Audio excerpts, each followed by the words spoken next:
Fala pessoal, tudo bem com vocês? Quem fala é o Paulo, professor de vocês da plataforma Reforce, e vamos para mais uma aula de História Geral. Hoje a gente vai estar na parte 3 de Antiguidade Clássica, nossa semana 4, aula 7 do curso. Vamos lá, mais um pouquinho. A gente vai continuar um pouquinho falando da Grécia Antiga, pessoal, mais especificamente do período clássico. Aqui a gente vai estar falando de 6 a.C. a 4 a.C. Gente, o período clássico foi o apogeu e o declínio das polis gregas. Foi o momento daqueles... Lembra daqueles modelos que a gente mostrou para vocês, de Esparta e de Atenas? Foi o ápice daquele modelo, onde eles estavam funcionando com o ápice da cultura, economicamente eles estavam indo muito bem, estava super ótimo. Tanto é que esse momento de estabilidade política, né, e econômica em Atenas, uma coisa normalmente está atrelada à outra, foi quando a gente tem a consolidação da democracia nesse território, nessa cidade-estado, né? O problema vem justamente com as guerras médicas. As guerras médicas foi um conflito, né, uma série de conflitos de todas as polis gregas contra a Pérsia. A Pérsia chegou, era muito forte, falou, é eu contra a Rapa. Demorou, demorou. Aí, bom, as polis gregas podiam simplesmente falar, eu não tenho nada a ver com você, você não tem nada a ver comigo, né? Por exemplo, Atenas falar com Esparta sobre isso. Então vamos lutar individualmente. Eles iam ser massacrados. Persa, nesse momento, era a Pérsia, né? Era um império gigantesco, tinha um exército extremamente forte, estava numa expansão muito grande também, né? Vamos lembrar onde fica a Península Grega. E onde fica, né, onde ficava o Império Persa, lá naquela região médio oriental, próxima da Mesopotâmia, inclusive. É uma distância longe, é uma distância grande, né, no caso. Se eles estavam chegando já nas polis gregas, eles estavam num projeto de expansão agressivíssimo. E aí as polis gregas resolvem se unir e formar o que a gente chama de Liga de Delos. Nessa união, elas vão estar respondendo para Atenas. Atenas vai se mostrar como a líder, né, da Liga de Delos, vai organizar tudo, vai organizar todos os tributos, todo o dinheiro, e vai investir esse dinheiro principalmente, né, em tropas navais, né, na construção de barcos e coisas do tipo para a batalha naval, né? Eu não sou nenhum especialista em história bélica, então não vou saber dar detalhes para vocês. Vocês podem colocar que Atenas pegou todos os impostos e investiu majoritariamente no seu braço naval, no braço naval do seu exército, né? Vamos lembrar também, de novo, do determinismo geográfico aí um pouco, que as polis gregas dependiam do Mediterrâneo para o comércio, era uma talassocracia, né? Viviam do comércio marítimo, então eles já tinham um conhecimento naval grande. E aí eles pegam o Império Persa e falam, vem para cá, bater em nós no nosso território, e eles conseguem vencer os persas.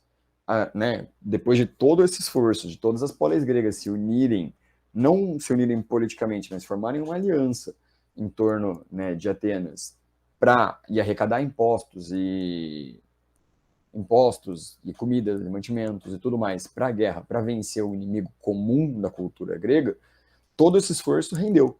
E eles conseguiram vencer o Império Persa, conseguiram expulsar o Império Persa da região, e começa, de novo, né, um período de estabilidade, retoma, no caso, um período de estabilidade das polis gregas, mas, como consequência disso, a gente tem o início do imperialismo ateniense, que dura aí esses 20, 30 anos, 21, né, no caso, de 450 a 429 a.C. Isso foi uma matemática surpreendentemente rápida para alguém de humanas, eu espero que eu tenha acertado, porque eu acabei de fazer esse cálculo. Bom, vamos falar um pouquinho mais do imperialismo ateniense, pessoal, e isso é bem importante. Atenas começa a pegar todos esses recursos, eles expulsam os persas, mas eles vencem no papinho. Eu tinha um professor de química que falava, não caia no papinho. Atenas lançou o papinho nas polis gregas falando, existe um inimigo comum, grande, lá forte, os persas não são os únicos, vamos manter a Liga de Delos aqui, que a gente vai conseguir manter a nossa independência política, a nossa relativa independência política. Com isso, Atenas começa a desviar os recursos. Então a gente vai ter um apogeu da democracia escravista gigantesco em Atenas, né? vai ser instaurado o que a gente chama de mistoforia na Idade do Ouro, né, no século de Péricles, que era um governante, não é o cara do até que durou, era um governante ateniense que viveu aí que governou de 44 a 29, 444 a 429. Bom, Péricles vai instituir a mistoforia, que é basicamente uma bolsa cidadania. Vamos lembrar que a cidadania ateniense tinha como conceito básico a participação direta do cidadão dentro da democracia. Se você não participasse nas votações, nas discussões da Ágora, você não estava exercendo seus deveres de cidadão.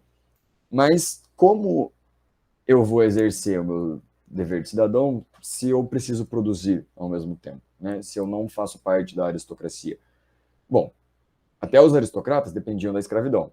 A alternativa que os intelectuais da época, a alternativa política que eles encontraram foi a escravidão. Então, o que era a mistoforia? Justamente o financiamento de alguns escravos, né, ou o empréstimo de alguns escravos, bem como de dinheiro mesmo, para alguns cidadãos atenienses, para eles poderem participar de algumas votações nas ágoras. Cara, com isso a cultura helênica voa, dispara. A gente tem uma produção intelectual em Atenas gigantesca. Esses tesouros foram desviados também para fazer estátuas, algumas delas que estão vivas até hoje, monumentos. Grande parte do que a gente conhece de Atenas, como a imagem que a gente tem hoje, foi construída na Cidade do Ouro, né, no século de Péricles, graças aos recursos desviados da Liga de Delos e, né, a mistoforia, que garantiu o exercício da democracia ateniense. Mas é uma coisa que vale a pena dizer, são as guerras do Peloponeso. Por quê? Bom, Atenas, até com a democracia, ela não ficou quietinha, né? Ela estava sendo imperialista. Ela não só estava roubando recursos, como ela estava instituindo a democracia e forçando um pouco a democracia nas outras polis. Bom, se você não é uma cidade-estado democrática e você valoriza a sua independência política, se chega uma pessoa forçando, ou um país aliado forçando uma nova forma de se pensar política, você vai achar estranho. E quem achou muito estranho nesse momento foi Esparta. Esparta formou a Liga do Peloponeso, né, a Confederação do Peloponeso, que foi uma reação a esse imperialismo ateniense, que é uma Liga de Delos 2.0, governada dessa vez por Esparta.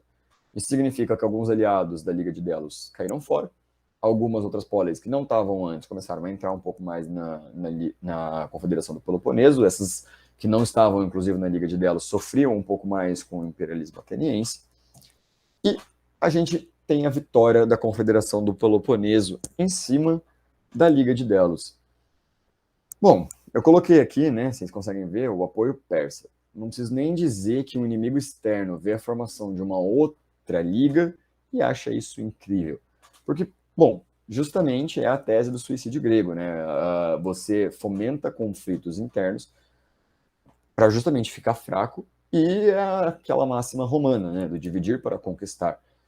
Com os conflitos internos, todo mundo fica fraco, lembrando que não vai ter mais a força que Delos antigamente tinha, o exército vai ficar mais fraco, a quantidade de navios que eles vão conseguir produzir em um período curto de tempo, ou no geral, vai ser menor, e um império bem consolidado, que nem um império persa, lucra com isso. Então eles financiam o Peloponeso derrota Esparta, começa uma hegemonia espartana por sua vez, e o Peloponeso é derrotado pela Liga de Tebas, que é governada pela cidade de Tebas. Né? Não preciso nem dizer que Tebas era uma cidade-estado muito forte também nesse momento, e começa a organizar uma outra liga em resposta ao imperialismo, dessa vez espartano, porque quando o Peloponeso ganha e começa a ter sua hegemonia, Esparta comete os mesmos equívocos que Atenas cometia, e aí começa, né, realmente o suicídio grego, porque depois de Tebas vieram outras e outras ligas que foram uma derrubando a outra e fomentando esse conflito interno. Como que se resolve isso? Com a invasão macedônica. Vamos lá? No período helenístico, que a gente chama ainda na Antiguidade Clássica. O período helenístico, ele já não é mais caracterizado pela independência da Grécia, né, território político grego, como a gente fala, né, da Grécia Antiga, lá na nossa primeira aula, espero que vocês lembrem, né, de independência política e por aí vai. O domínio macedônico, a partir do século IV a.C., com Felipe, ele se caracteriza por uma... eu não coloquei aqui, e eu errei no helênica. Por uma união, né, política, ao contrário da separação política que a gente tinha na formação de cidades-estados, todas as cidades-estados faziam parte do Império Macedônico, né? Então a gente vai ter essa fusão cultural também, junto com a fusão política.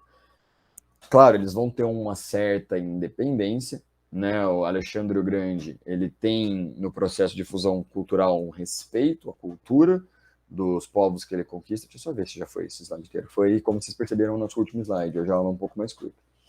Ele tem essa coisa de respeito à cultura, bem como de estímulo de casamentos mistos, de povos diferentes, justamente para ter um maior respeito com a cultura do outro.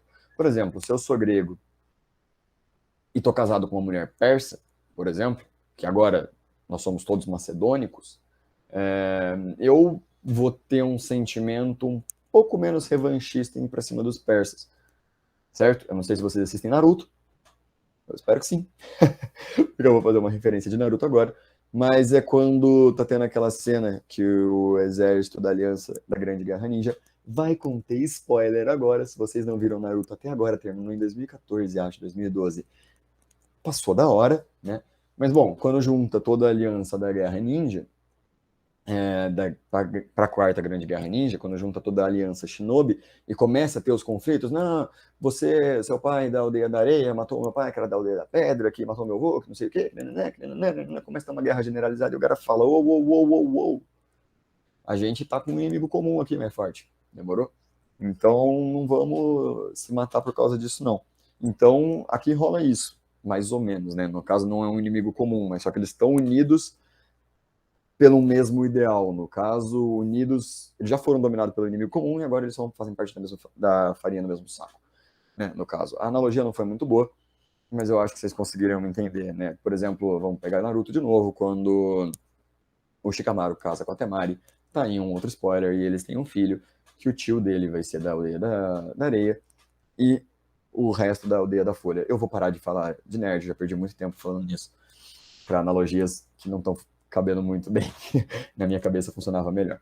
Mas certo, então, com o processo de fusão cultural e estímulo de casamento mistos, né, voltando para Alexandre o Grande, a gente vai ter a fusão, né, da cultura grega com outras culturas orientais.